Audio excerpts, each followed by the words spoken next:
माधवी के पिता उसके बेटे शिवा को लेकर उसके ससुराल आए थे, इसलिए माहौल बड़ा बोझिल सा हो चुका था। लेकिन सुमन जी अपने फैसले पर ही अडिग थी। देखिए, हम आपको साफ साफ कह चुके हैं, हमें आपकी बेटी को रखने से ऐतराज नहीं है, लेकिन हम इसके बच्चे को अपने साथ नहीं रख सकते। इसी शर्त पर हम आपकी बेटी को ले जाने को तैयार हुए थे, और अब जब हम उसे यहाँ से ब्याह कर ले जा चुके हैं, तो आप लोग अपनी बात से मुकर रहे हो।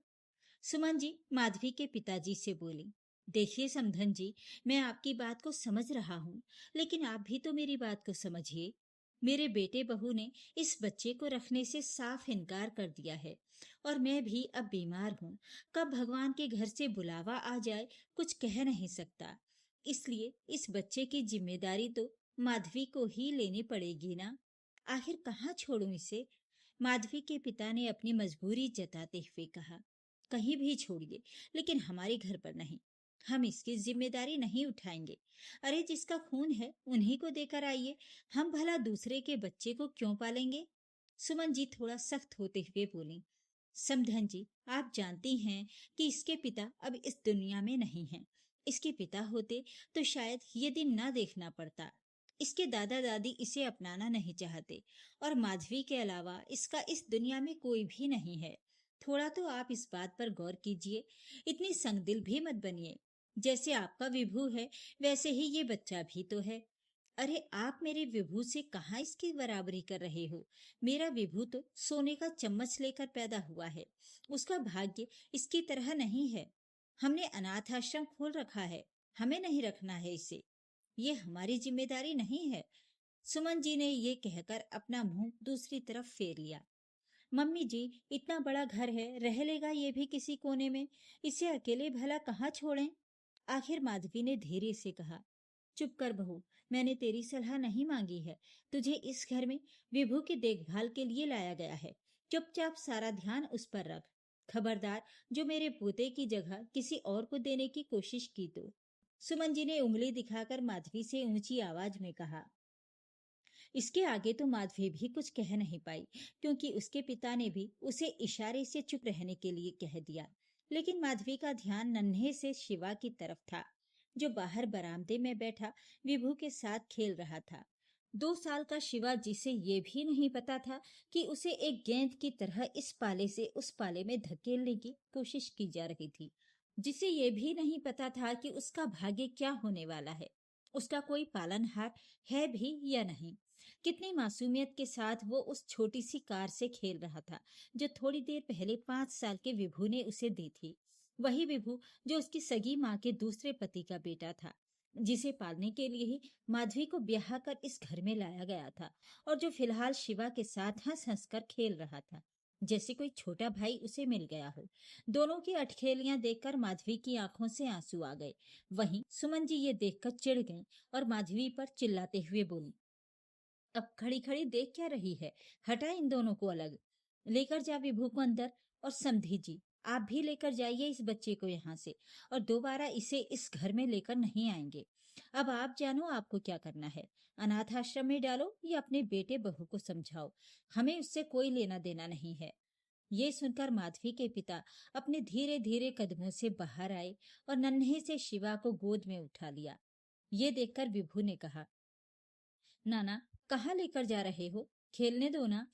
बेटा फिर कभी, अभी नाना जी को किसी जरूरी काम से जाना है। कहकर माधवी के पिता ने विभू के सिर पर हाथ रखा और शिवा को लेकर वहां से निकलने लगे। पापा, मैं भी आपके साथ चलूंगी। मैं शिवा को इस तरह से नहीं छोड़ सकती। मेरा बच्चा मेरे जीते जी अपने पालनहार के लिए तरस रहा है। इस दिन के लिए पैदा नहीं किया था इसे मैंने। अचानक माधवी ने आकर कहा, नहीं बेटा, तू अपना घर नहीं बिगाड़ेगी। मैं देखता हूँ कि मैं क्या कर सकता हूँ। तुझे मेरी कसम है। कहकर माधवी के पिता वहां से रवाना हो गए। काफी देर तक माधवी वहीं खड़ी खड़ी अपने पिता को बस जाते हुए देखती रही। जब विभू ने उसका हाथ पकड़ा, तब उसकी तंद्रा टूटी। आंखों में आंसू लिए विभू का हाथ पकड़कर वो उसे अंदर ले आई। माधवी की सौरभ के साथ ये दूसरी शादी थी। उसकी पहली शादी ऋषभ के साथ हुई थी। बहुत खुश थी वो अपनी शादीशुदा जिंदगी में। उनका एक बेटा शिवा भी था। सब कुछ बहुत अच्छा चल रहा था कि तभी एक दिन ऋषभ को साइलेंट अटैक आया और उसकी मृत्यु हो गई।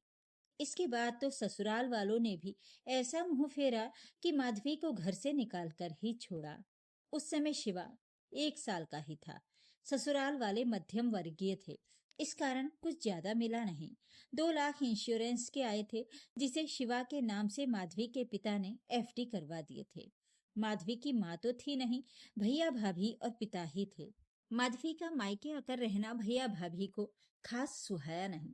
यहाँ पर भी तानों की बौछार कम नहीं थी।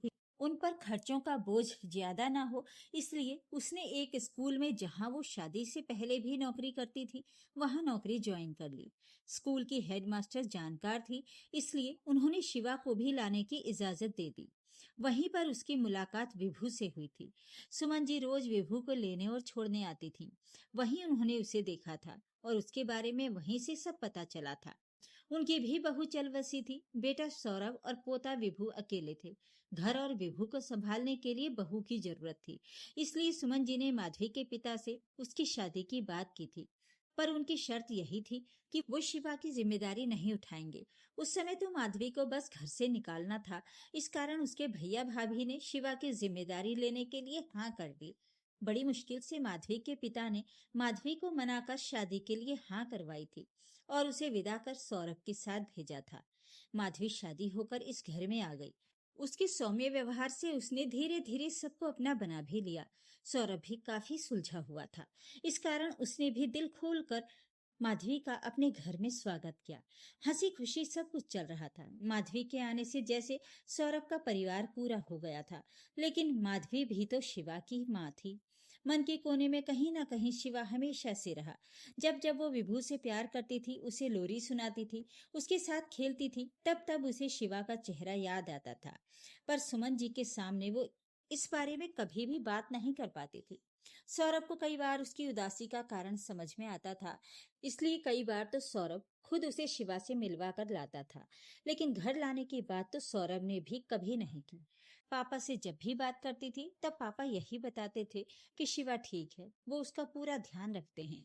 वो भी ये बात बहुत अच्छे से जानती थी कि उसके भैया भाभी से ज्यादा उसके पिता शिवा का ध्यान रखते हैं। लेकिन कुछ दिन पहले ही माधवी के पिता की मेडिकल रिपोर्ट में कैंसर की पुष्टि हो गई। वो खुद बीमार थे।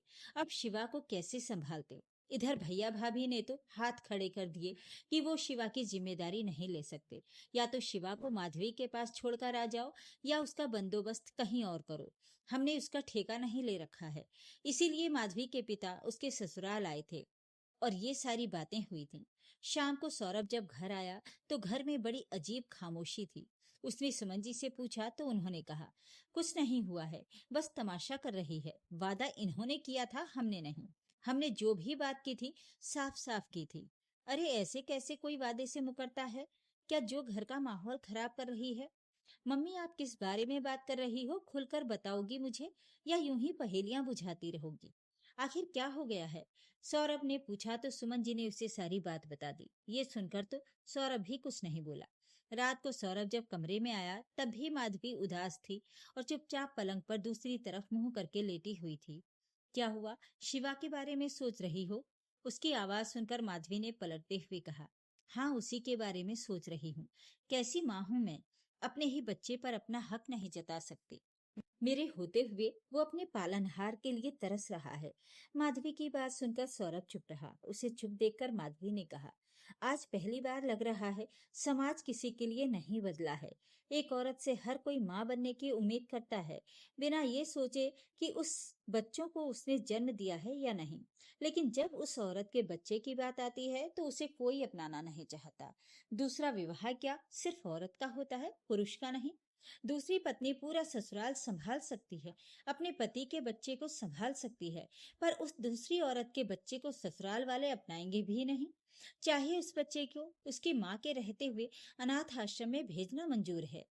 ये सुनकर भी सौरभ चुप रहा। ये देखकर माधवी ने कहा, तुम कुछ मत सोचो, आराम करो। अभी शिवा की माँ जिंदा है, वो सोच लेगी कि उसका क्या करना है। कहकर माधवी ने दूसरी तरफ मुंह कर लिया। सोचते सोचते उसे कब नींद आई, उसे खुद ही पता नहीं चला। दूसरे दिन सुबह सुबह शिवा को अपने पिता के साथ घर पर देखकर माधवी हैरान रह गई। तभी सुमन जी ने कहा, समधे जी, आप इसे यहाँ क्यों लेकर आए हैं? मैंने कल ही मना किया था ना। मैंने बुलाया है इन्हें यहाँ। आज से शिवा यहीं रहेगा। अचानक सौरभ ने कहा, क्यों? हमने इसका ठेका ले रखा है क्या? अनाथ आश्रम में छोड़ आओ, पर ये यहाँ नहीं रहेगा। मेरे विभू का हक इसको नहीं मिलेगा। सुमन जी नाराज होते हुए बोली, मम्मी कैसी बातें कर रही हो तुम? अभी इसकी माँ जिंदा है। अगर आपके विभू का हक आप इसे नहीं दे सकती, तो इसकी माँ के प्यार का हक आप विभू को कैसे दिलवा रही हैं?